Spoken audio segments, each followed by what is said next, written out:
बिस्मिल्लाहिर्रहमानिर्रहीम। अस्सलामुअलैकुम। कैसे हैं जी आप सब लोग? उम्मीद करती हूँ खैरियत से होंगे। और आज मैं हाजिर हूँ जी न्यू वीडियो में न्यू रेसिपी के साथ और बहुत ही मज़े की रेसिपी के साथ।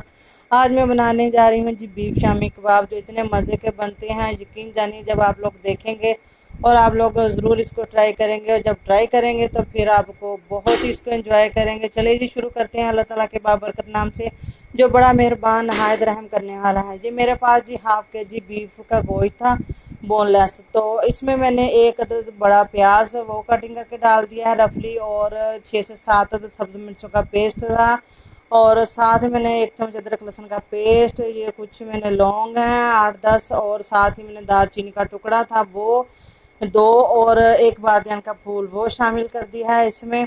और ये देखें जी दाल मेरे पास है जी 1.5 पाव के करीब जी जो दाल है इसको मैंने भिगो के रख दिया है 1 घंटा पहले। और 1 चम्मच मेरे पास सूखा धनिया, 1/2 चम्मच जीरा, और ये 1/2 चम्मच के करीबी काली मिर्ची हैं साबुत, और 2 अदद सब्ज़ इलायची हैं। ये इनको डाल के जी पहले मैं ड्राई रोस्ट कर लूँगी। ड्राई रोस्ट करने के बाद इनका जी पाउडर बना लेना है हम लोगों ने, बिल्कुल पाउडर फॉर्म में। जो ये जो मसाले हैं ना इनको हम लोगों ने पीस लेने हैं, लेकिन उससे पहले इनका जो है ना ड्राई रोस्ट करना बहुत ज़रूरी है।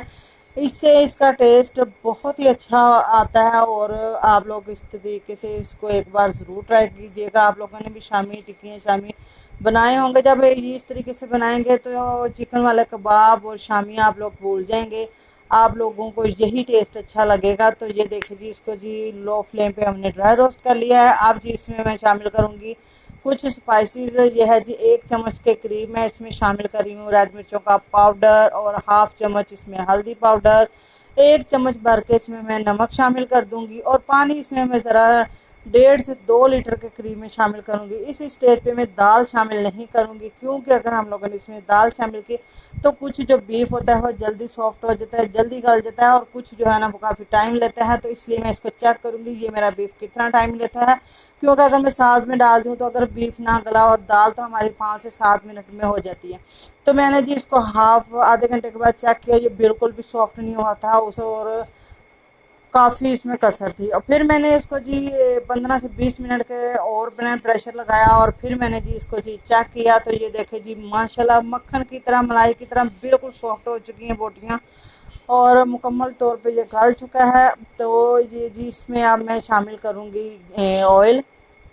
ऑयल में इसमें शामिल करूँगी 1/2 से 1.25 कप के करीब में इसमें ऑयल शामिल करूँगी, ज़्यादा ऑयल में शामिल नहीं करूँगी। और ऑयल शामिल करके इसको जी मैं भूनती जाऊँगी पानी खुशक करके। फिर मैं जी इसमें दाल शामिल करूँगी। आप लोग भी इसी तरीके से बनाइएगा, क्योंकि अगर हम लोग इसमें गोश्त को पहले ऑयल में फ्राई करके और दाल साथ में डाल के रख देते हैं, ये चिकन थोड़ी है जो जी हमारा जल्दी से सॉफ्ट हो जाएगा दाल के साथ ही। दाल तो हमारी 5 से 7 मिनट में जस्ट जो है ना वो कुक हो जाती है, और इससे ज़्यादा हो तो वो बिल्कुल नरम हो जाती है, और शामी टिक्कियाँ बिल्कुल भी अच्छी नहीं बनती। ये देखिए जी, ये देखें हमारा जो ऑयल छोड़ चुका है और किस तरह जी बिल्कुल ये मिक्स हो चुका है मक्खन की तरह। अब मैं इसमें दाल शामिल करूँगी जो कि मैंने 1 घंटा पहले भिगोई हुई थी। तो ये मेरे पास 1.5 पाव दाल थी। तो इनका मेजरमेंट तकरीबन हाफ हाफ ही होता है, कुछ आगे पीछे भी हो जाए तो कोई इतना बड़ा मसला नहीं होता। ये मैंने इसमें शामिल कर दिया, और अब मैं इसमें पानी शामिल करूँगी जी 1 से 1.5 गिलास। इससे ज़्यादा हम लोगों ने पानी शामिल नहीं करना, क्योंकि दाल जो सॉफ्ट हो जाएगी, और पानी हमारा अगर बच गया तो वो दाल ज़्यादा सॉफ्ट हो जाएगी, फिर हमें और चीज़ें भी इसमें ऐड करनी पड़ती हैं। तो जो है कि एक लंबा प्रोसीजर हो जाता है, इसलिए हमें इस स्टेज पे 1 गिलास से 1.5 गिलास से ज़्यादा पानी शामिल नहीं हम लोगों ने करना है, ये ध्यान रखना है। और आप लोगों ने पूरी वीडियो को वॉच करना है, ताकि मेरे स्टेप बाय स्टेप जो मैं आपको साथ साथ बताती जाऊँ वो आप लोगों ने उसी तरह ही फॉलो करना है। और ये मैंने अब शामिल किया जी दाल के साथ जो रोस्टेड मसाले थे वो पीस के मैंने शामिल किए हैं, और उनको पहले शामिल नहीं करना, जब दाल शामिल करनी है तब करना है, वरना उनका जो खुशबू है और टेस्ट है वो अच्छा नहीं आएगा।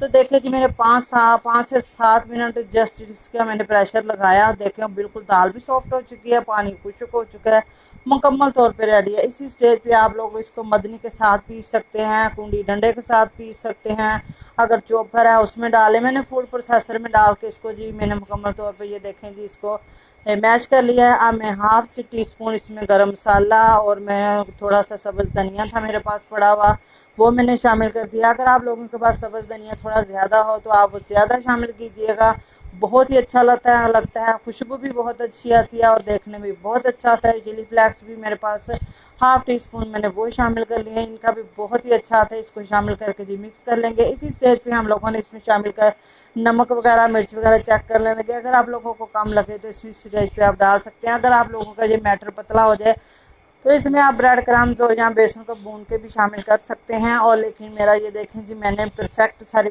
मेजरमेंट रखी थी, जिसकी वजह से ये मुझे कुछ भी शामिल करने की ज़रूरत पेश नहीं आई। तो ये देखें जी, अब मैं इसको थोड़ा सा पोर्शन थोड़ा थोड़ा लेके इसकी जो शामी टिक्कियाँ जो हैं, कबाब जो हैं, वो मैं तैयार करी जाऊँगी। और जी मैंने इनको फ्रीज़ करना है। तो ये देखें जी, इसी जब हम ये बना लें इसी स्टेज पे हम इनको फ्रीज़ कर लेंगे।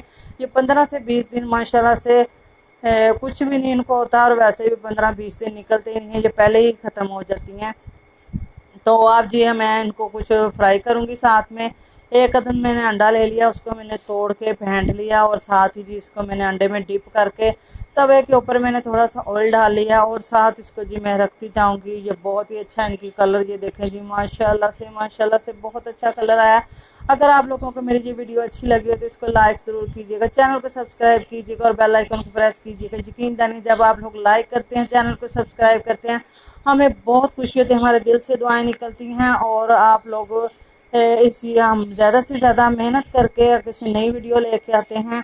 तो जिन मेरे बहन भाइयों ने अभी तक चैनल को सब्सक्राइब नहीं किया, वो मेरे चैनल पे न्यू है, मेरे चैनल को सब्सक्राइब कर लीजिए। तो अब मैं आपको मिलूँगी जी न्यू वीडियो में, न्यू रेसिपी के साथ और एक ज़बरदस्त रेसिपी के साथ। तब तक के लिए जी अपना बहुत सा ख्याल आप लोग रखिएगा और मुझे भी दुआ में याद रखिएगा। जज़ाकल्लाह खैर।